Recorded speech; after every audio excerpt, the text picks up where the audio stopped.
నమస్తే welcome to Sriprabha news. ముందుగా headlines. Kuppam ప్రభుత్వ హాస్పిటల్లో డిజిటల్ నేర్పు కేంద్ర ప్రారంభం. కుప్పంలో ప్రయోగాత్మకంగా జిఐఎల్సి నిర్వహిస్తున్నామన్న ప్రభుత్వం. గంజాయి నిర్మూలనకు ప్రత్యేక ప్రణాళికలు రూపొందిస్తున్నామన్న Eagle IG RK Ravikrishna. Odisha, Bihar నుంచి గంజాయి చాక్లెట్లను విజయవాడ రైల్వే స్టేషన్ లో స్వాధీనం చేసుకున్నామన్న Eagle team. AP chamber business excellency అవార్డుల ప్రధానోత్సవ కార్యక్రమంలో పాల్గొన్న మంత్రులు కొల్లు రవీంద్ర, కొలుసు పార్థసారథి. పారిశ్రామికవేత్తలకు అండగా ప్రభుత్వం ఉంటుందని వ్యాఖ్య. రోగుల వైద్య రికార్డులను హాస్పిటల్కు, ప్రాథమిక ఆరోగ్య కేంద్రాలకు అనుసంధానం చేసే తొలి డిజిటల్ నెట్వర్క్ ను రాష్ట్ర వైద్య ఆరోగ్య శాఖ మంత్రి సత్యకుమార్ యాదవ్ తో కలిసి గురువారం కుప్పం ప్రభుత్వ హాస్పిటల్ ముఖ్యమంత్రి నారా చంద్రబాబు నాయుడు ఆవిష్కరించారు. గేట్స్ ఫౌండేషన్ సహకారంతో కుప్పంలో పైలట్ ప్రాజెక్ట్ గా ప్రారంభించిన ఈ సెంటర్ ద్వారా రోగుల వైద్య రికార్డులను హాస్పిటల్, ప్రాథమిక ఆరోగ్య కేంద్రాలతో అనుసంధానించారు. తద్వారా కుప్పంలోని 13 వైద్య ఆరోగ్య కేంద్రాలు అనుసంధానమయ్యాయి. రెండో దశలో చిత్తూరు జిల్లాలోని అన్ని పిహెచ్సి కేంద్రాలను అనుసంధానించినట్లుగా ఆయన తెలిపారు. ఒక 3 నెలల్లో మనకు నిర్దిష్టమైనటువంటి టార్గెట్స్ పెట్టుకొని అవన్నీ కూడా అవుట్కమ్స్ చూసుకుంటూ వస్తాం. స్టేట్లో ఎట్లుంది, నేషనల్ ఎట్లుంది, జిల్లాలో ఎట్లుంది, మనం ఎక్కడున్నాం, ఇవన్నీ గోల్స్ పెట్టుకొని మనం ప్రూవ్ చేసుకుంటూ వెళ్తాం. 6 నెలల్లో జిల్లా చేస్తారు, 2 నెలల్లో రాష్ట్రం చేస్తాం, 2 సంవత్సరాల్లో. అక్కడి నుంచి ఇది సక్సెస్ అయిన తర్వాత ఇంకా చిన్న చిన్న ప్రాబ్లమ్స్ అన్ని అడ్రస్ చేసిన తర్వాత నేషనల్ లెవెల్లో, ఇంటర్నేషనల్ లెవెల్లో రిప్లికేట్ చేయడానికి ఈ మోడల్ సెలెక్ట్ చేసుకున్నాం. గవర్నమెంట్ ఆఫ్ ఇండియా ఇచ్చే ఆయుష్మాన్ భారత్ లో ఉండే మొత్తం కూడా ప్రొవిజన్స్ తీసుకున్నాం. రాష్ట్ర ప్రభుత్వం ఇచ్చే ఏదైతే మనం ఎన్టీఆర్ ఆరోగ్య సేవ దాన్ని కూడా మనం దీన్ని లింక్ చేసుకుంటాం. All medical practitioners with hospitals, primary health centres కావచ్చు, ఏఎన్ఎంలు కావచ్చు, అక్కడ ఉండే ఆశా వర్కర్స్ కావచ్చు, హెల్త్కు సంబంధించిన అందరూ ఇందులో ఉంటారు. రోల్ క్లారిటీ కూడా ఉంటుంది, అందరిది రోల్ క్లారిటీ ఉంటుంది. అదే సమయంలో మీకు గైడెన్స్ ఏది కావాలన్నా, సూపర్ స్పెషాలిటీ డాక్టర్స్ కావాలంటే మీకు ఐడియాస్ ఇవ్వడం, నాలెడ్జ్ ఇవ్వడం, మీరు చేసింది రైటా రాంగా అని కూడా మీకు ఎప్పటికప్పుడు చెప్పే పరిస్థితికి వస్తారు. ఇవన్నీ కూడా మనం చేసే పనులన్నీ అవుట్కమ్ ఈజ్ ఇంపార్టెంట్, ఫలితాలు ఇంపార్టెంట్. ప్రాసెస్ ఒకటే కాదు, మనందరం ప్రాసెస్ ఫాలో అవుతున్నాం. కానీ లాస్ట్కి వస్తే ఒక వ్యక్తి యొక్క ఆరోగ్యం పైన ఏది పనిచేస్తుంది, ఏది పని చేయదో మనం మెజర్ చేయలేకపోతున్నాం. ఒకసారి కొంతమంది డాక్టర్స్ మెజర్ చేస్తున్నారు, అందరం చేయలేకపోతున్నాం. అవన్నిటి కూడా ఇక్కడ సొల్యూషన్ వస్తుంది. ప్రపంచంలో ఉండే నాలెడ్జ్ అంతా తీసుకొస్తాం, ప్రపంచంలో ఉండే టెక్నాలజీస్ అన్ని ఇంటిగ్రేట్ చేస్తాం. ఆర్టిఫిషియల్ ఇంటెలిజెన్స్ కూడా దీంట్లో ఉంటుంది. కాబట్టి డేటా నాట్ ఓన్లీ ఫ్యూచరిస్టిక్ అనలిటిక్సే కాకుండా మీరు చేసినటువంటి యాక్షన్స్ మీద అనలిటిక్స్ తీసుకుని అక్కడి నుంచి మీరు చేసింది కరెక్ట్ అవునా కాదా అని మనల్ని గైడ్ చేస్తూ వస్తుంది. ఏపీలో ఎట్టి పరిస్థితుల్లోనూ గంజాయి సరఫరా చేసినా అడ్డుకొని తీరుతామని ఈగల్ చీఫ్ ఆర్కే రవికృష్ణ స్పష్టం చేశారు. గంజాయి సప్లై చేస్తున్న వారిని గుర్తించి ఆస్తులను అటాచ్ చేశామని పేర్కొన్నారు. డ్రగ్స్ గంజాయి అమ్మినా, కొన్నా, సప్లై చేసినా ఎవరిని వదిలిపెట్టమని రవికృష్ణ హెచ్చరించారు. ఏపీలో డ్రగ్స్ నిర్మూలన లక్ష్యంగా అడుగులు వేస్తున్నామని ఈగల్ చీఫ్ రవికృష్ణ తెలిపారు. డీజీపీ హరీష్ కుమార్ గుప్తా ఆదేశాల మేరకు డ్రగ్స్ రవాణాపై విస్తృతంగా తనిఖీలు నిర్వహిస్తున్నామని వెల్లడించారు. రాష్ట్ర వ్యాప్తంగా అన్ని రైల్వే స్టేషన్లలో, రైల్లో ఈగల్ జీఆర్పీ, ఆర్పీఎఫ్ విస్తృత తనిఖీలు నిర్వహించారు. ఇతర రాష్ట్రాలకు కోరమండల్ రైల్లో తరలిస్తున్న గంజాయి చాక్లెట్లను గంజాయి ఈగల అధికారులు పట్టుకుని సీజ్ చేశారు. ఈ సందర్భంగా రవికృష్ణ మీడియాతో మాట్లాడారు. గంజాయి సాగుకు ప్రత్యామ్నాయంగా ఇతర పంటలు సాగు చేస్తున్నామని, ఏపీలో ఎట్టి పరిస్థితుల్లోనూ గంజాయి సరఫరా చేసినా అడ్డుకుని తీరుతామని రవికృష్ణ స్పష్టం చేశారు. గంజాయి సప్లై చేస్తున్న వారిని గుర్తించి వారి ఆస్తులను అటాచ్ చేస్తున్నామని పేర్కొన్నారు. డ్రగ్స్ గంజాయి అమ్మినా, కొన్నా, సప్లై చేసినా ఎవరిని వదిలిపెట్టమని ఆయన హెచ్చరించారు. గంజాయి నిషేధిత డ్రగ్స్ సప్లై చేస్తే చట్టపరంగా కఠిన చర్యలు తీసుకుంటామని వార్నింగ్ ఇచ్చారు. 21,000 గంజాయిని 6 నెలలు పట్టుకున్నామని తెలిపారు. గంజాయిని రైలు ద్వారా ఇతర రాష్ట్రాలకు రవాణా చేస్తున్నట్లుగా గుర్తించామని చెప్పుకొచ్చారు. ఆర్పీఎఫ్, జేఆర్, రైల్వే, ఈగల్ సంయుక్తంగా ఈ ఆపరేషన్ చేపట్టిందని రవికృష్ణ తెలిపారు. గౌరవ డీజీపీ గారి ఆదేశాల మేరకు ఆపరేషన్ ఈగల్ రాష్ట్ర వ్యాప్తంగా ఒరిస్సా బౌండ్ ట్రైన్స్ మీద విస్తృతమైన తనిఖీలు చేయబోతున్నాం. ఈరోజు ఈ తనిఖీలు ప్రారంభమైనవి. గత 6 నెలలుగా కూడా ఈ దాడులు జరగడం, కొన్ని కేసులు నమోదు చేయడం జరిగింది. ఇప్పుడు రాష్ట్ర స్థాయిలో జిల్లా పోలీసులు, జిఆర్పి, ఆర్పిఎఫ్, రైల్వే అధికారులు, అదేవిధంగా ఈగల్ బృందాలు కలిసి ఈ ఆపరేషన్ చేయబోతున్నాయి. ప్రత్యేకంగా ప్రతి వారం కూడా 3 సార్లు రైడ్ జరగబోతుంది. ప్రత్యేకంగా ఈ సంవత్సరం 21,736 కేజీలు గంజా మేము పట్టుకోవడం జరిగింది. అన్ని మార్గాల్లో కలిపి, కార్లలో కావచ్చు, 2 వీలర్స్లో కావచ్చు, ట్రైన్స్లో కావచ్చు. దీంట్లో ప్రధానంగా సుమారుగా 90% గంజా మాకు ఒరిస్సా నుంచి వచ్చినట్టుగా మాకు తెలుస్తుంది. ముఖ్యంగా అవి కూడా ట్రైన్స్లో సరఫరా అవుతుందని కొన్ని చోట్ల మాకు సమాచారం ఉంది. దానికి తగ్గట్టుగా మేము వివిధ రకాల సమాచారాలు సేకరిస్తున్నాం. ప్రత్యేకంగా విస్తృతమైన తనిఖీలు చేస్తున్నాం. అదేవిధంగా ఆంధ్రప్రదేశ్లోని ఏఎస్ఆర్ జిల్లాలోని సుమారుగా 375 గ్రామాలు గుర్తించడం జరిగింది. 9 మండలాల్లో 359 కుటుంబాలకు గుర్తించడం జరిగింది. ప్రత్యేకమైన శ్రద్ధతో గత సంవత్సరం నుంచి ఇప్పటి వరకు పూర్తి స్థాయిలోని జిల్లా యంత్రాంగం పనిచేయడం వల్ల అక్కడ గంజాయి సాగు పూర్తిగా నిర్మూలించడం జరిగింది. ఆంధ్రప్రదేశ్లో ఈరోజు గంజాయి సాగు లేదు. గత సంవత్సరం మన జూలైలోని సుమారుగా 123 కోట్ల రూపాయలు ఖర్చు పెట్టి ఆల్టర్నేటివ్ క్రాప్స్ కూడా ఇవ్వడం జరిగింది. సుమారుగా 22 రకాల క్రాప్స్ ఇచ్చాము. అవకాడో, క్యాష్యూ, లైమ్, పసుపు, ఇలాగ వివిధ రకాల క్రాప్స్ ఇవ్వడమే కాకుండా సుమారుగా 10,803 ఎకరాలకు సంబంధించిన ఈ రైతులకి వాళ్ళకి ఉచితంగా ఇవ్వడం జరిగింది. సుమారుగా 10,256 మంది రైతులు దక్కు పొందారు. దీనివల్ల ప్రత్యేకంగా డ్రోన్ సర్వేలెన్స్, శాటిలైట్ సర్వేలెన్స్, అదేవిధంగా కార్డినెన్స్ సెర్చ్ ఆపరేషన్స్, ఈ కౌన్సిలింగ్లు, అవేర్నెస్ క్యాంపుల వల్ల పూర్తిగా ఆంధ్రప్రదేశ్లో గంజాయి సాగు నిర్మూలించబడింది. ప్రత్యేకంగా ఒరిస్సా నుంచి మనకు వస్తున్న గంజాయి మీద పూర్తి స్థాయిలో దృష్టి పెట్టాం. అదేవిధంగా ఈగల్ బృందాలు, అదేవిధంగా జిల్లా యంత్రాంగం అంతా కలిసికట్టుగా ఈ దాడులు చేస్తున్నాయి. భవిష్యత్తులో మరిన్ని దాడులు చేయబోతున్నాం. ప్రతి వారం కూడా ఈ ట్రైన్స్ని సిస్టమేటిక్గా మేము ఈ తనిఖీలు చేయబోతున్నాం. సమాచారం బేస్ చేసుకుని, అదేవిధంగా జనరల్ సమాచారంతో కూడా మేము తనిఖీలు చేయబోతున్నాం. ఈరోజు కోరమండల్ ఎక్స్ప్రెస్లోని కొన్ని చాక్లెట్స్ కూడా పట్టుకోవడం జరిగింది. దాని మీద జిఆర్పి పోలీసులు విచారణ చేస్తున్నారు. అవి ఎక్కడి నుంచి వచ్చాయి, ఎలా వచ్చాయి, దాంట్లో బాంగ్ ఎంత కంటెంట్ ఉంది, అవన్నీ కూడా వాళ్ళు పరిశీలన చేయబోతున్నారు. అదేవిధంగా ఎన్టీఆర్ జిల్లాలోని వివిధ జిల్లాల్లోని 15 మందిని ప్రివెంటివ్ డిటెన్షన్ తీసుకోవడం జరిగింది. ప్రత్యేకంగా ఇంకా 34 ప్రపోజల్స్ ఉన్నాయి. ఎవరైతే ఈ డ్రగ్స్ కానీ, గంజాయి కానీ ఈ వ్యాపారం మానకుండా ఉంటారో వాళ్ళని ప్రివెంటివ్ డిటెన్షన్లో అరెస్ట్ చేయబోతున్నాం. ప్రత్యేకంగా అందరినీ హెచ్చరిస్తున్నాం. వాళ్ళందరూ కూడా గంజాయి, ఈ డ్రగ్స్ మానుకోవాలి. ఎక్కడైనా సరే ప్రజలు కూడా అప్రమత్తంగా కోరుకుంటున్నాం. ఎక్కడైనా సరే మీ ప్రాంతంలో గంజాయి ప్రవేశించిన సమాచారం ఉంటే 1972 సమాచారం కోసంగా ప్రత్యేకంగా విజ్ఞప్తి చేస్తున్నాం. పారిశ్రామికవేత్తలు రాష్ట్రంలో పెట్టుబడులు పెట్టడానికి ప్రభుత్వం అన్ని విధాలుగా సహకరిస్తుందని మంత్రి కొల్లు రవీంద్ర అన్నారు. రాబోయే 4 ఏళ్లలో 20 లక్షల మందికి ఉపాధి కల్పనగా లక్ష్యంగా సీఎం చంద్రబాబు నాయుడు పనిచేస్తారని అన్నారు. గతంలో PPP మోడల్తో ముందుకెళ్లడంతో పారిశ్రామిక రంగంలో అనేక మార్పులు వచ్చాయని ఆయన తెలిపారు. నగరంలోని ఓ ప్రైవేట్ హోటల్లో ఏపీ ఛాంబర్ బిజినెస్ ఎక్సలెన్స్ అవార్డుల ప్రధానోత్సవంలో మంత్రులు కొల్లు రవీంద్ర, కొలుసు పార్థసారథి, కలెక్టర్ లక్ష్మీ షా పాల్గొన్నారు. ఈ సందర్భంగా మంత్రి కొల్లు రవీంద్ర మాట్లాడుతూ గతంలో చంద్రబాబు నాయుడు కంప్యూటర్ కోర్సులు ప్రవేశపెడితే ఎందుకు ఈ కంప్యూటర్ కోర్స్ అని ఎద్దేవా చేస్తారని, ఈ రోజు అదే కంప్యూటర్ కోర్సులతో దేశ విదేశాల్లో మన యువత ఎక్కువ మంది ఉండటానికి కారణమయ్యారని తెలిపారు. అన్ని రంగాలను ముందు తీసుకెళ్లడానికే విజన్ 2047 తెచ్చామని, P4 విధానంతో సామాన్య ప్రజలను పారిశ్రామిక రంగంలో భాగం చేయడానికి సీఎం కృషి చేస్తున్నారని అన్నారు. అనంతరం మంత్రి కొలుసు పార్థసారథి మాట్లాడుతూ రాష్ట్ర విభజన జరిగిన సమయంలో పారిశ్రామికవేత్తలు విజయవాడలో తమ కార్యాలయాలు ఏర్పాటు చేసుకుంటున్నారని, గత ప్రభుత్వం పట్టించుకోకపోవడంతో వెనక్కి వెళ్లిపోయారని వ్యాఖ్యానించారు. ఏపీ ఛాంబర్ రాష్ట్రంలో పెట్టుబడులు పెట్టి రాష్ట్ర అభివృద్ధిలో భాగస్వామ్యం అవ్వాలని కోరారు. సీఎం చంద్రబాబు నాయుడు ఇతర నేతలు చెప్పినట్లుగా రాష్ట్రంలో ఉంది డబుల్ ఇంజిన్ సర్కార్ కాదని 4 ఇంజిన్ సర్కార్ అని భావిస్తున్నామని అన్నారు. ఈ సర్కార్కు టర్బో ఇంజన్ చంద్రబాబు నాయుడు అయితే లోకేష్, పవన్, బీజేపీ మిగతా 3 ఇంజన్లని అన్నారు. ఈ నలుగురు రాష్ట్రాన్ని అన్ని రంగాల్లో ఎలా ముందుకు తీసుకెళ్లాలని నిరంతరం ఆలోచిస్తున్నారని అన్నారు.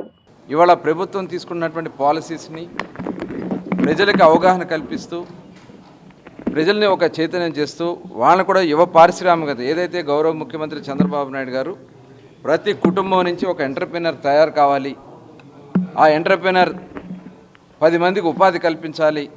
ఆంధ్ర రాష్ట్రంలో ఒక బెస్ట్ పాలసీస్ తీసుకొచ్చి ఇవాళ ఇండస్ట్రీస్ పాలసీ తీసుకొచ్చాం, ఫుడ్ ప్రాసెసింగ్ పాలసీ తీసుకొచ్చాం, టూరిజం పాలసీ తీసుకొచ్చాం.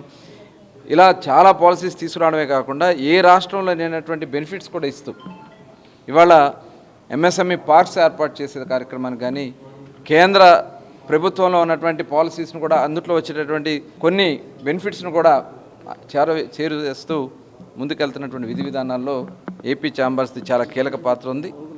తప్పకుండా ఆంధ్ర రాష్ట్రాన్ని విజన్ 2047 15% మన గ్రోత్ రేట్తో మనం ముందుకెళ్ళి పర్ క్యాపిటల్ ఇన్కమ్ను కూడా పక్క రాష్ట్రాలు చూసాం. బెంగళూరుతో చూసుకున్నా, కర్ణాటకతో చూసుకున్నా, మరి ఇటు చెన్నైతో చూసుకున్నా, లేకపోతే హైదరాబాద్తో చూసుకున్నా కూడా మనం చాలా వెనకబడి ఉన్నాం.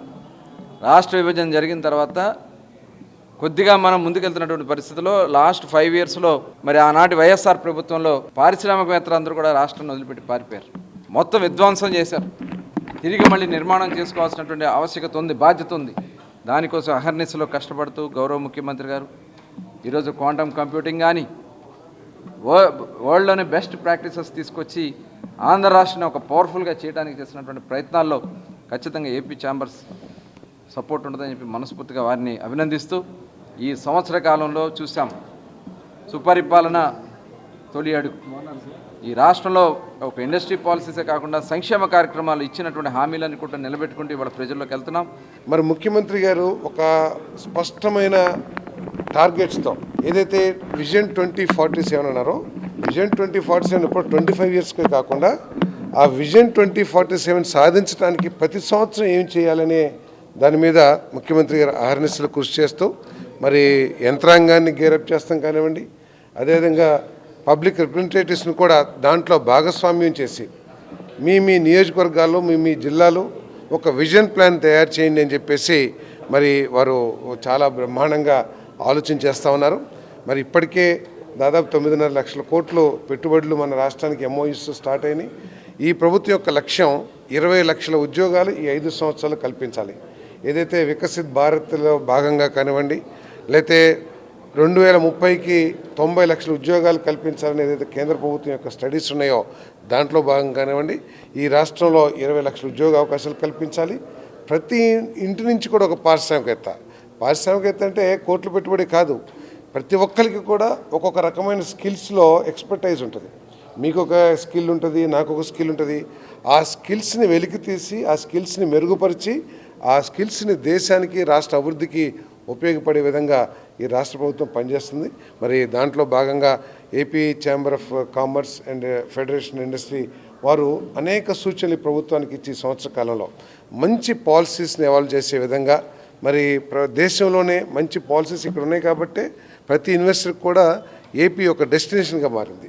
సో సంక్షేమ కార్యక్రమాలని ఏది తల్లికి దీవెనక వందనం కానివ్వండి, లేదు ఎన్టీఆర్ భరోసా కానివ్వండి, లేదు అన్నదాత సుఖీభావ కానివ్వండి, మహిళలకు ఉచిత బస్సు, వాటితో పాటు లక్షల కోట్ల పెట్టుబడులు వచ్చే విధంగా ఈ ప్రభుత్వం ముందుకెళ్తుంది. కాబట్టి రెండింటిని సంక్షేమాన్ని అభివృద్ధిని ఇంటిగ్రేట్ చేస్తూ చంద్రబాబు నాయుడు గారి నాయకత్వంలో ఈ ప్రభుత్వం ఈ రాష్ట్రాన్ని ముందుకు తీసుకెళ్తుందని చెప్పేసి మనం చేస్తాను. ప్రజల ఆకాంక్షలకు అనుగుణంగా ప్రజాభిప్రాయానికి ప్రాధాన్యత ఇస్తూ కూటమి ప్రభుత్వం పాలన చేస్తుందని సెంట్రల్ నియోజకవర్గ ఎమ్మెల్యే బొండా ఉమా తెలిపారు.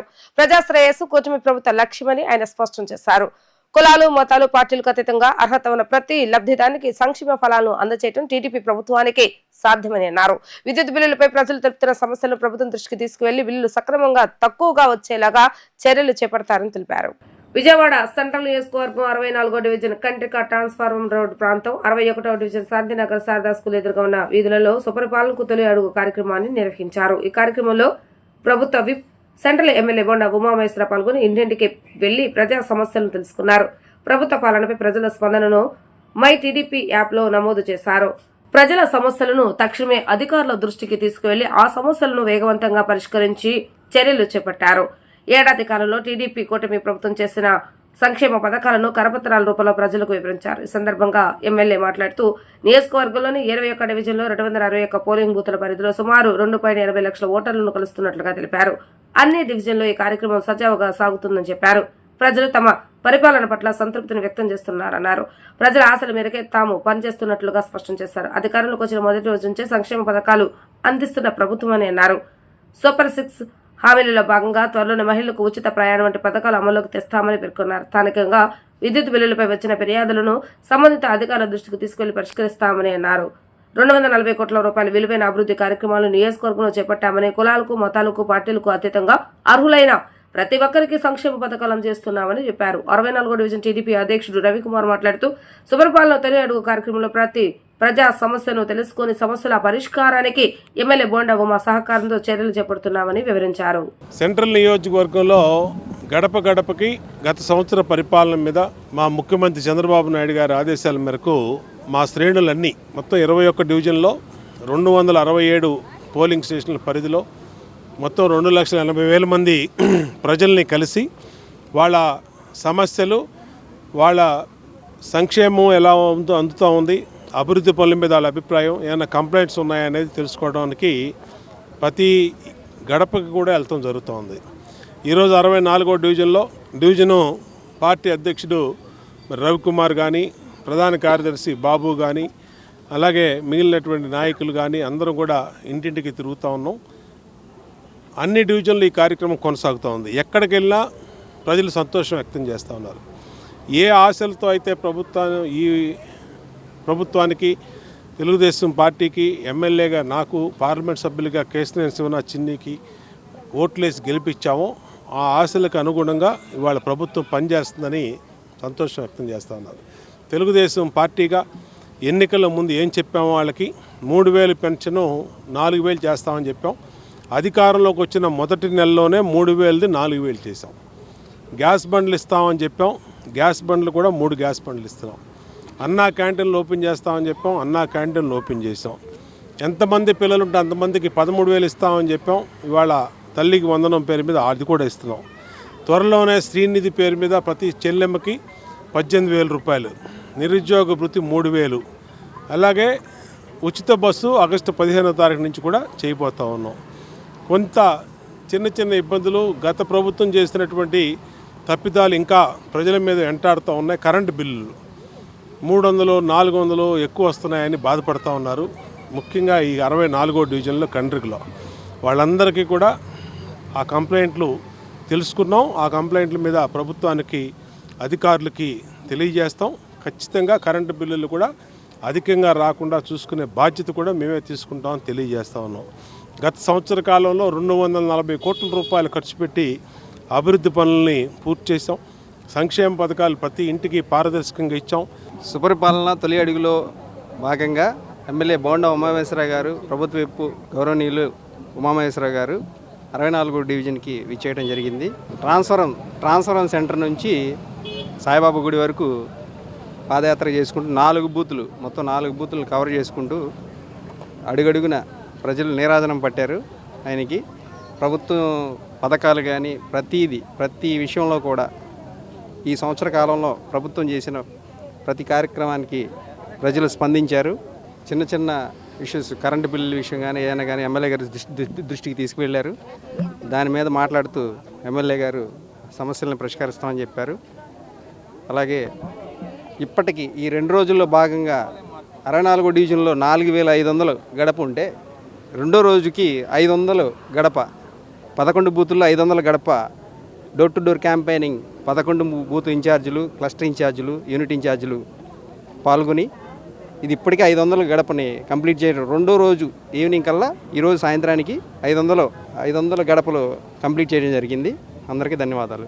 రాత్రి సమయంలో చోరీల నియంత్రణకు నగర పోలీస్ కమిషనర్ ఆదేశాల మేరకు పటిష్ట చర్యలు తీసుకుంటున్నట్లుగా సెంట్రల్ జోన్ ఏసీపీ దామోదరరావు తెలిపారు. నగరంలో రాత్రిపూట చోరీలు చేస్తున్న నిందితుడిని గుణదల పోలీసులు పట్టుకున్నట్లుగా వివరించారు. బాల నేరస్తుడిగా పోలీసుల రికార్డులోకి ఎక్కిన రాజేష్ అనే యువకుడు 24 సంవత్సరాల వయసుకే 50కు పైగా దొంగతనాలు చేసినట్లుగా వివరించారు. నేరాలు చేయటం, జైలుకు వెళ్లటం, తిరిగి వచ్చాక మళ్లీ అదే బాటలో అడుగులు వేయటం రాజేష్ కు అలవాటుగా మారిందని, తాజాగా చోరీ కేసులో అతన్ని అరెస్టు చేసినట్లుగా ఏసీపీ దామోదర్ తెలిపారు. నగర పరిధిలో గుణదల పోలీస్ స్టేషన్ లో సౌత్ జోన్ ఏసీపీ దామోదరరావు విలేకరుల సమావేశాన్ని నిర్వహించారు. రాత్రి సమయంలో దొంగతనాలకు పాల్పడుతున్న దొంగను గుణదల పోలీసులు అరెస్టు చేయగా ఆ వివరాలను ఏసీపీ దామోదరరావు ఇన్స్పెక్టర్ వాసిరెడ్డి శ్రీనివాసరావుతో కలిసి వెల్లడించారు. ఉయ్యాల రాజేష్ అజిత్ సింగ్ నగర్ లోని వాంబే కాలనీ వాసి, తండ్రి ముఠా కార్మికుడు. చిన్నతనంలోనే రాజేష్ దారి తప్పాడన్నారు. బాల నేరస్తుడిగా పోలీసుల రికార్డులోకి ఎక్కాడన్నారు. అతని విధానం నచ్చక తల్లిదండ్రులు ఇంట్లో నుంచి పంపేయడంతో బస్టాండ్ రైల్వే స్టేషన్ లో నిద్రపోతున్నాడు. రాత్రిపూట 2 గంటల సమయంలో తిరుగుతూ తాళాలు వేసిన ఇళ్లను లక్ష్యంగా చేసుకుని దొంగతనాలు చేస్తున్నాడు. దీంతో రాజేష్ పై పోలీసులు సస్పెక్ట్ షీటు తెరిచారన్నారు. గుణదల పోలీస్ స్టేషన్ పరిధిలో 5, పడమట్లో 1 చోరీ చేశాడన్నారు. గతంలో అజిత్ సింగ్ నగర్ నున్న సూర్యారావుపేట, గవర్నర్పేట, ఉంగుటూరు పోలీస్ స్టేషన్ పరిధిలో చోరీలు చేశాడు. అలాగే రాజులు, నూజివీడు, నరసాపురం, నాయుడుపేట పోలీస్ స్టేషన్ పరిధిలో మరో 12 చోట్ల చోరీలు చేశాడన్నారు. ఇప్పటి వరకు మొత్తం 54 చోరీలు చేశాడని పోలీసులు తెలిపారు. తాజా చోరీలో రాజేష్ ను అరెస్టు చేసి 6 లక్షల రూపాయల విలువైన బంగారం, వెండి ఆభరణాలు స్వాధీనం చేసుకున్నట్లుగా ఏసీపీ వివరించారు. దొంగను పట్టుకున్న గుణదల పోలీసులను అభినందించారు. 25న రిలీజ్ అయ్యాడు. రిలీజ్ అయిన తర్వాత మళ్ళీ మన ఏరియాలో మూవ్ అవుతూ తిరుగుతూ మన గుణదల లిమిట్స్లో కట్ట మీద, మధ్య కట్ట మీద అక్కడక్కడ దొంగతనాలు చేస్తూ తప్పించుకొని తిరుగుతూ ఉన్నాడు. అదేవిధంగా పడమటి లిమిట్స్లో కూడా దొంగతనం చేశాడు. అక్కడ కూడా తప్పించుకొని తిరిగాడు. తర్వాత నరసాపురం, నూజివీడు, రాజోలు, సింగరాయకొండ, నాయుడుపేట ఈ 5 ప్రాంతాల్లో కూడా దొంగతనం చేయడం జరిగింది. మనకి విజయవాడలో మనకి జరిగిన నేరాలలో గుణదల్లో 5 కేసులలో 4 కేసులలోనూ, అదేవిధంగా పడమటలో 1 కేసులోనూ ఇతని యొక్క ఫింగర్ ప్రింట్స్ రావడం జరిగింది. మనం నేరం జరిగినప్పుడు కంప్లైంట్ ఇచ్చిన తర్వాత కేసు రిజిస్టర్ చేసిన తర్వాత నేరస్థానానికి వెళ్ళినప్పుడు నేరస్థానంలో మన finger print clues team expert తోటి టెక్నికల్ సాంకేతికతను ఉపయోగించి అప్పుడు ఫింగర్ ప్రింట్స్ తీసినప్పుడు ఆ ఫింగర్ ప్రింట్స్లో మనకి ఫింగర్ ప్రింట్స్ తీస్తాము. మనం సీన్ ఆఫ్ అఫెన్స్లో వస్తువుల మీద కానీ, డబ్బాల మీద కానీ, డోర్ల మీద కానీ, బీరువాల మీద కానీ తీసినప్పుడు కొన్ని కేసులలో, కొన్ని నేరాలలో ఇతని యొక్క ఫింగర్ ప్రింట్ దొరకడం జరిగింది. ఆ ఫింగర్ ప్రింట్ని మనకి అంతకుముందు అరెస్ట్ చేసి ఉన్నాం కాబట్టి ఆ ఫింగర్ ప్రింట్ వాళ్ళ యూనిట్లో ఇతని యొక్క ఫింగర్ ప్రింట్ని టాలీ చేస్తే ఇతను పలానా వ్యక్తిని చెప్పడం జరిగింది. దాని మీద సిపి గారు మన గుణదల సిఐ గారు ఒక 2 కానిస్టేబుల్ని, పడమట కానిస్టేబుల్ని ప్లస్ మాచవరం కానిస్టేబుల్ 2 కానిస్టేబుల్ని పెట్టి, గుణదల కానిస్టేబుల్, మా పడమట కానిస్టేబుల్ని మాచవరం మన గుణదల సిఐ నేతృత్వం, శ్రీనివాసరెడ్డి నేతృత్వంలో పెట్టడం జరిగింది. చాలా రోజులు వాడి కోసం కంటిన్యూషన్ తిరగడం జరిగింది. తర్వాత ఈ ఫోన్ కాల్ దాని మీద టవర్ లొకేషన్ మీద ట్రాప్ చేసి క్యాచ్ చేయడం జరిగింది. దాని మీద సీసీ కెమెరాలు ఇవన్నీ కూడా దాని మీద దొరికాడు. దొరికిన తర్వాత ఇతని యొక్క ఆ యొక్క ఎక్యూజ్డ్ కన్ఫెషన్ మీద ఈ అన్ని కేసులలో కూడా బంగారం, ఏ కేసులో బంగారం పోయిందో ఆ బంగారం రికవర్ చేయడం జరిగింది. అదేవిధంగా మనకి అదర్ స్టేషన్స్లో నూజివీడు కానివ్వండి, సింగరాయకొండ కానివ్వండి, నాయుడుపేట కానివ్వండి, అదే రాజోలు కానివ్వండి, నరసాపురం కానివ్వండి, ఇతనితో పాటు అతను జైలుకి వెళ్ళినప్పుడు ఇతనితో పాటు ఇంకో ఫ్రెండ్ ఉన్నాడు. ఆ ఫ్రెండ్తో కలిసి నేరం చేయడం జరిగింది. ఆ ఫ్రెండ్ని వాళ్ళు ఆల్రెడీ అరెస్ట్ చేశారు. ఆ కన్సర్న్ పోలీసు వాళ్ళు అరెస్ట్ చేశారు. వాళ్ళ దగ్గర ప్రాపర్టీ రికవర్ చేయడం జరిగింది ఆ కేసులలో. అతను కూడా ఈ పలానా ముద్దాయితో దొంగతనం చేశానని చెప్పి అప్పుడు వాళ్ళు అరెస్ట్ చేసినప్పుడు చెప్పాడు. ఇప్పుడు మనం అరెస్ట్ చేసినప్పుడు కూడా ఈ కేసులో నేను నేరం చేశానని చెప్పాడు. ఈ నేరాలు వాళ్ళకి వెరిఫై చేస్తే అక్కడ నేరం జరిగిందని చెప్పారు. ఆ నేరాలు కూడా కన్ఫెషన్ చేసి ఆ నేరాలు కూడా ఒప్పుకోవడం జరిగింది.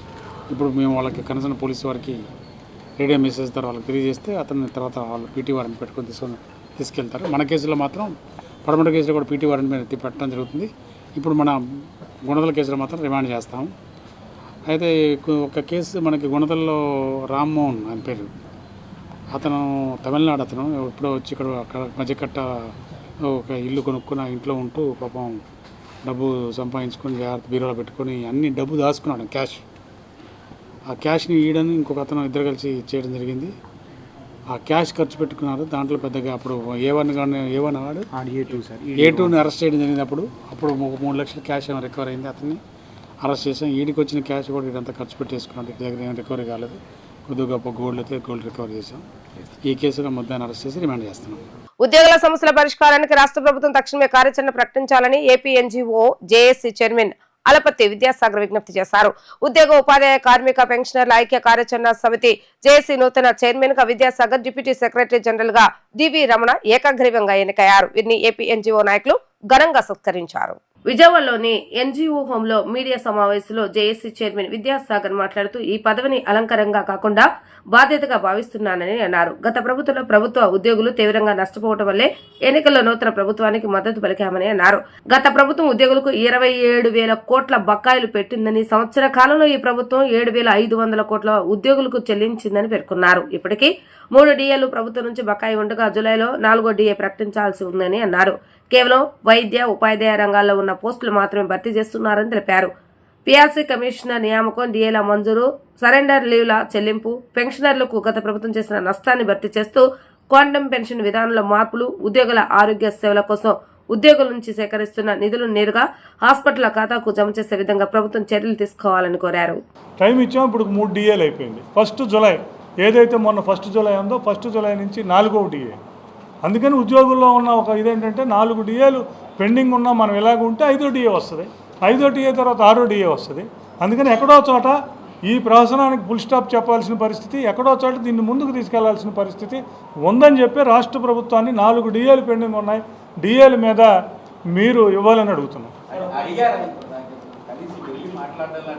రాష్ట్ర ముఖ్యమంత్రి గారికి ఇప్పటికి 2 సార్లు మాకు సంబంధించినవన్నీ సమర్పించాం.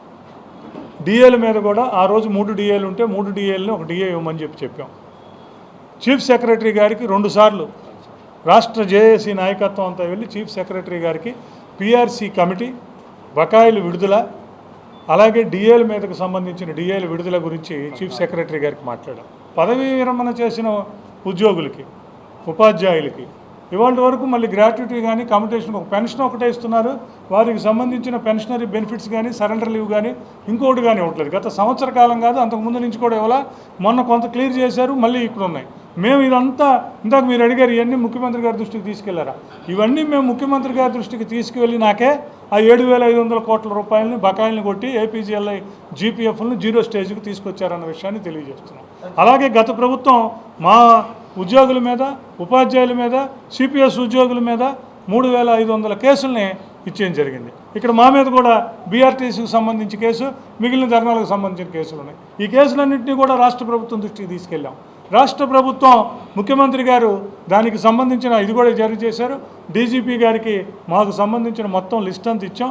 అది దాని ఏర్పాటు జరుగుతుంది. ఇవన్నీ మేము చెప్పిన మీదటే జరుగుతున్నాయి, కానీ జరపవలసిన రీతిలో జరగవలసిన ఇదిగా జరగటం లేదన్న భావన ఇవాళ ఉద్యోగుల్లో ఉంది. అటువంటి అసంతృప్తి ఉంది. వాళ్ళ అసంతృప్తికి అనుగుణంగా ఆ విషయాల్ని రాష్ట్ర ప్రభుత్వం దృష్టికి తీసుకెళ్లవలసిన బాధ్యత మా మీద ఉంది. అందుకని దానిని సమర్థవంతంగా గత 2-3 నెలల నుంచి తీసుకెళ్తున్నాం. రాష్ట్ర ప్రభుత్వం వైఖరి ఎలా ఉందంటే, my heart is permitting and my pocket is not permitting అని. ముఖ్యమంత్రి గారు మిగతా వాళ్ళందరూ ఏమంటారంటే, ఉద్యోగుల కోసం నా హార్ట్ అయితే పర్మిట్ చేస్తుంది కానీ నా జేబు పర్మిట్ చేయట్లేదు.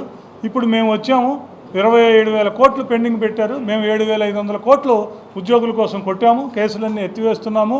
1వ తారీఖునే జీతాలు ఇస్తున్నాము. మీకు సంబంధించిన డిఏలు కానీ పిఆర్ అవన్నీ ఇవ్వనని మేము అంటం లేదు, కానీ ఇచ్చే క్రమంలో మాకు అనేక ఆర్థిక ఇబ్బందులు ఉన్నాయి. కొంత సంభాళించుకుని చేస్తామని రాష్ట్ర ప్రభుత్వం చెప్తుంది. సంభాళించుకునే టైం అయిపోయిందని మేము చెప్తున్నాం. జలవనరుల విషయంలో రాష్ట్ర ప్రభుత్వం చిత్తశుద్ధితో వ్యవహరించాలని ఆలోచన పరుల వేదిక నాయకులు తుంగ లక్ష్మీనారాయణ, అక్కినేని భవానీ ప్రసాద్ కోరారు. నికర జలాలపై స్పష్టత ఇవ్వకుండా కేంద్రం దోబుచ్చలాడుతుందని అన్నారు. ఎగువ ఉన్న తెలంగాణ చెబుతున్న లెక్కల ప్రకారం ఏపీకి గోదావరి జలాలు రావడం కష్టమని తెలిపారు. వరకజర్ల ప్రతిపాదన అనంతరం తెలంగాణ లేవనెత్తిన అంశాలు అన్ని పచ్చి అబద్దాలని, దీనిపై తాము ఎక్కడైనా చర్చకు సిద్ధమని, ఉమ్మడి రాష్ట్రాలు ఎక్కడ పెట్టినా తాము చర్చలో పాల్గొని జలవనరులపై అసలు విషయాలు వెల్లడిస్తామని పేర్కొన్నారు. గాంధీనగర్ ప్రెస్ క్లబ్ లో ఆలోచన వేదిక ఆధ్వర్యంలో విలేకరుల సమావేశాన్ని నిర్వహించారు. సమావేశంలో లక్ష్మీనారాయణ, భవానీ ప్రసాద్ మాట్లాడుతూ కృష్ణా గోదావరి ట్రిబ్యునల్స్ ద్వారా జల హక్కులను పరిరక్షించుకోవాల్సిన బాధ్యత ఉందని, లేని పక్షంలో రాష్ట్రం ముఖ్యంగా రాయలసీమ లాంటి ప్రాంతాలకు తీవ్ర నష్టం జరుగుతుందని తెలిపారు. ప్రకాశం బ్యారేజ్ 3 టీఎంసీల కెపాసిటీతో ఉందని, ప్రస్తుతం పూడుకుపోయి 2.5 టీఎంసీలకు మాత్రమే పరిమితమైందని, అలాంటప్పుడు 36,000 క్యూసెక్ల నీరు తీసుకొచ్చి ఎక్కడ పోస్తారని ప్రశ్నించారు. 2019లో అప్పటి ముఖ్యమంత్రి నారా చంద్రబాబు నాయుడు శంకుస్థాపన చేసిన వైకుంఠపురం రిజర్వాయర్ పూర్తి చేసి పోలవరం నీటిని అక్కడికి మళ్లించాలని సూచించారు. అక్కడి నుండి సోమశిలకు నీరు తరలిస్తే కేంద్రం తీసుకొచ్చిన నదుల అనుసంధానం ప్రాజెక్టు ద్వారా నిధులు వస్తాయని సూచించారు. గోదావరి జలాలపై 2 రాష్ట్రాల మధ్య అస్పష్టత కొనసాగుతుందని అన్నారు. కృష్ణా జలాలపై ఏపీకి 512 టీఎంసీలు, తెలంగాణకు 299 టీఎంసీలకు అంగీకరిస్తూ అపెక్స్ కౌన్సిల్లో అప్పటి ముఖ్యమంత్రి చంద్రబాబు నాయుడు, కేసీఆర్ సంతకాలు చేశారని, దానికి ఎందుకు కట్టుబడి ఉండటం లేదని ప్రశ్నించారు. బీజేపీ, బీఆర్ఎస్, కాంగ్రెస్ మధ్య రాజకీయ వివాదాన్ని జలవనరులకు చుట్టి వివాదం చేస్తున్నారని అన్నారు. ఈ ఏరియా వాళ్ళంతా గోదావరి నీళ్ళు మీద తీసుకోవచ్చు, కృష్ణ నీళ్ళన్నీ మాకు ఇవ్వండి అని చెప్పి వాదన లేవనెత్తేటువంటి అవకాశం తెలంగాణ ప్రభుత్వం చేయడానికి ప్రయత్నం చేస్తాం. దానివల్లే వాళ్ళు దీన్ని అడ్డుకోవడానికి కూడా కారణం అని నేను అభిప్రాయపడుతూ ఉన్నా. ఈ నేపథ్యంలో చూసినప్పుడు రాష్ట్ర ప్రభుత్వం రేపు బ్రిజేష్ కుమార్ ట్రిబ్యునల్ ముందల కృష్ణా జలాల్లో మనకున్న వాటాలో 1 టీఎంసీ కొట్టుకుపోయినా సరే చరిత్రహీనులుగా మిగిలిపోతారని మాత్రం నేను చెప్పదలుచుకున్నాను. కాబట్టి వాళ్ళు నిర్ద్వందంగా మనకున్నటువంటి హక్కుల్ని కాపాడాల్సినటువంటి బాధ్యత ఉంది. ఆ బాధ్యత తీసుకోవాలి. ఓవర్ఫ్లోయింగ్ వాటర్ వాడుకునేటువంటి హక్కు ఉంది కాబట్టి వైకుంఠపురం దగ్గర బ్యారేజ్ నిర్మాణం చేస్తాం 2600 కోట్ల ఖర్చుతో. సుమారు 10 టీఎంసీని అక్కడ నిల్వ చేసుకోవచ్చు, దాన్ని ఉపయోగించుకోవచ్చు అని చెప్పి దానికి శంకుస్థాపన చేయడం కూడా జరిగింది 13 ఫిబ్రవరి 2019న. మరి ఆ శంకుస్థాపన ఇవాళ ఏమైంది? ఆ తదుపరి వచ్చినటువంటి జగన్మోహన్ రెడ్డి గారు సర్వనాశనం చేశారు, అది మనందరికీ తెలిసిన విషయమే. కానీ ఇప్పుడు ఈ ప్రభుత్వం వచ్చే సంవత్సరం అయిన తర్వాత గోదావరి బనకచెర్ల మీద మాట్లాడతారు, ఆర్టిఫిషియల్ ఇంటెలిజెన్స్ గురించి మాట్లాడతారు, లేదా పోలవరం క్యాపిటల్ గురించి మాట్లాడతారు. అసలు వ్యవసాయ రంగానికి, ఇరిగేషన్ రంగానికి సంబంధించిన అంశాల మీద మీరు ఎందుకు ప్రాధాన్యత ఇవ్వట్లేదు? అది ఇవ్వాల్సిన బాధ్యత మీ మీద ఉందని ఒకసారి నేను సవినయంగా ముఖ్యమంత్రి గారికి తెలియజేసుకుంటూ ఉన్నా. కృష్ణా గోదావరి ట్రిబ్యునల్స్ ద్వారా ఆంధ్రప్రదేశ్కు సంక్రమించినటువంటి నీటి హక్కులు ఏవైతే ఉన్నాయో వాటిని పరిరక్షించండి, అది మీ బాధ్యత. చంద్రబాబు నాయుడు గారు అంతకుముందు కేసీఆర్ గారు ముఖ్యమంత్రిగా ఉన్నప్పుడు గోదావరిలో 3000 టీఎంసీల నీళ్లు వరద నీళ్లు సముద్రం పాలవుతున్నాయి అని చెప్పారు. అలాగే ప్రాజెక్టులను మీరు కట్టుకోండి, మేము కట్టుకుంటాము, నష్టం లేదు. పై రాష్ట్రంగా ఉన్న తెలంగాణ ప్రాజెక్టులు కట్టుకుంటే మేము గతంలో వ్యతిరేకించలేదు, ఇప్పుడు వ్యతిరేకించము. ఇది చంద్రబాబు నాయుడు గారి మీద చెప్పినటువంటి మాట. మేము వ్యక్తిగతంగా మాకేం గణాలు తగాదాలు లేదు చంద్రబాబు నాయుడు గారితో, రాష్ట్ర ముఖ్యమంత్రి గారితో, లేదా రాష్ట్రంలో అధికారంలో ఉన్న కూటమితో. ఆంధ్రప్రదేశ్ నీటి హక్కులు ఈరోజు ప్రమాదంలో పడుతున్నాయి కాబట్టే మేము గళమెత్తుతున్నాం. రేవంత్ రెడ్డి గారు ఏమన్నారు? గోదావరి నదిలో 968 టీఎంసీలు మేము ప్రాజెక్టులను నిర్మించుకున్నవి, నిర్మాణంలో ఉన్నవి, నిర్మించిపోయేటువంటి వాటికి అవసరమే. అందువల్ల మాకు 1000 టీఎంసీలు ఇచ్చేసి, అది కూడా చంద్రబాబు నాయుడు గారు రాష్ట్ర ముఖ్యమంత్రిగా వ్రాతపూర్వకంగా ఇస్తే మేము అప్పుడు కింద మీరు ఏం కట్టుకున్నా, అది పోలవరం బనకచెర్ల ఏది కట్టుకున్నా మేము అభ్యంతరం పెట్టము అని ఒక మాట చెప్పారు. నిన్న హరీష్ రావు గారు ఏమన్నారు? 968 టీఎంసీల నికర జలాలతో పాటు ఆయన చెప్పినది 950 టీఎంసీలని వరద జలాలలో వాటాగా అడుగుతున్నాము. గతంలో కేసీఆర్ గారు అడిగారు, ఈరోజు మీరెందుకు అడగడం లేదు అని రేవంత్ రెడ్డి గారిని ఆయన ప్రశ్నించారు.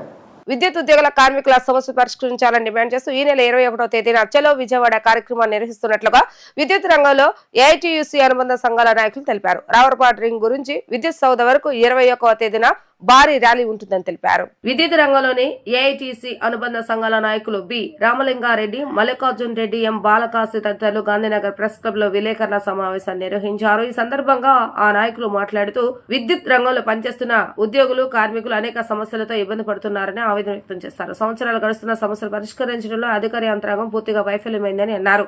విద్యుత్ సంస్థలో పనిచేస్తున్న ఉద్యోగులు, కార్మికుల సమస్యల పరిష్కారం కోసం గుర్తింపు సంఘం ఎన్నికలు నిర్వహించి గుర్తింపు పొందిన సంఘాల ప్రతినిధులతో యాజమాన్యం చర్చలు చేసే ప్రయత్నం చేయాలని అన్నారు. కాంట్రాక్ట్ అవుట్సోర్సింగ్ కార్మికులకు తెలంగాణ రాష్ట్రంలో తరహాలో నేరుగా జీతాలు చెల్లించాలని, నగదు రహిత అపరిమిత ఆరోగ్య పాలసీ విద్యుత్ ఉద్యోగులందరికీ వర్తింపజేయాలని అన్నారు. సమస్యల పరిష్కారంలో అధికార యంత్రాంగం ప్రభుత్వ జాప్యం నిరసిస్తూ ఏఐటీసీ అనుబంధంగా ఉన్న విద్యుత్ కార్మిక సంఘాల పోరాటానికి సన్నద్ధమయ్యారని అన్నారు. ఆ క్రమంలో ఈ నెల 8వ తేదీ నుంచి 21వ తేదీ వరకు వివిధ రూపాల్లో నిరసన తెలియజేసి అప్పటికీ కూడా ప్రభుత్వం దిగి రాకపోతే 21వ తేదీన విద్యుత్ ఉద్యోగులు, కార్మికులు చెలో విద్యుత్ సౌదా కార్యక్రమాన్ని చేపట్టనున్నట్లుగా వివరించారు. విద్యుత్ సంస్థలలో అనేక సంవత్సరాలుగా చాలా సమస్యలు తిష్టవేసి ఉన్నాయి. అనేక అంశాలలో ఎన్నో సందర్భాల్లో ప్రస్తావించినప్పటికీ యాజమాన్యం ఇంతవరకు ఏ పాపాన నెరవేర్చిన సందర్భం లేదు. ముఖ్యంగా విద్యుత్ రంగంలో అనేక సంఘాలు ప్రాతినిధ్యం వహిస్తూ సరి అయిన సమస్య పట్ల సరి అయిన స్పందన లేకుండా ఎవరికి తోచింది వారే చేస్తూ ఉన్నారు. ఈ సందర్భంలో విద్యుత్ ఉద్యోగులు చాలా నష్టపోతూ ఉన్నారు. సంవత్సరాల కొద్దీ వాళ్ళ సమస్యల పరిష్కారం జరగడం లేదు. ఎన్నిసార్లు ప్రయత్నించినప్పటికీ ఏ ప్రభుత్వం కూడా ఇంతవరకు ఎటువంటి సమస్యను కూడా పరిష్కరించిన పాపన పోవడం లేదు. అయితే మేమేం చెప్తున్నామంటే విద్యుత్ రంగంలో అనేక సంఘాలు ఉండబట్టి ఎవరు ప్రాతినిధ్యం వహించినా ఆ సమస్యలను పరిష్కరించడానికి ఏ పాపన చేయలేదు. కాబట్టి విద్యుత్ రంగంలో ప్రధానమైన డిమాండ్గా మేము ఎలక్షన్లు నిర్వహించాలని డిమాండ్ చేస్తున్నాం.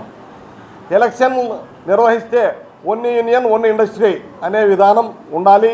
అప్పుడే ఆ యూనియన్ ఆ ఎంప్లాయీస్ యొక్క సమస్యలను పరిష్కారం చేసే అవకాశం ఉంటుంది. ఒకే యూనియన్ ఉండాలి, ఆ యూనియన్ ద్వారానే సమస్యలను పరిష్కరించాలనేది ప్రధానమైన డిమాండ్గా చేస్తున్నాము. ఇవి ఈ రోజు వార్తా విశేషాలు. మరలా తిరిగి ప్రసారమయ్యే వార్తలు మళ్ళీ కలుద్దాం. అంతవరకు సెలవు, నమస్కారం.